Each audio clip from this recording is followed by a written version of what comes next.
火星原來係唔少地球人夢寐以求嘅烏托邦。由荷蘭公司發起嘅單程移民火星計劃火星1號，經過近3個月嘅招募，已經吸引全球超過10萬人參加。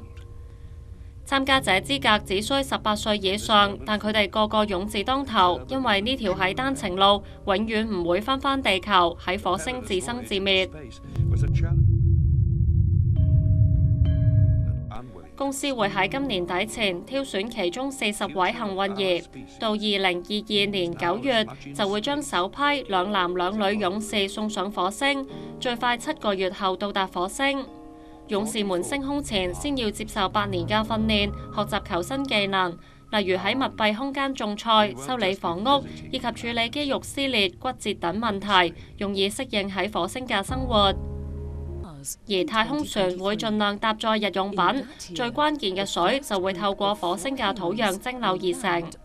呢項計劃耗資60億美元，相當於468億港元。不過參加者只需要支付好少嘅報名費，價錢就係根據唔同國家嘅人均國民生產總值而定。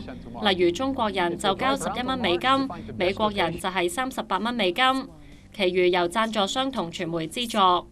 香港寬頻電視記者金瑩報導。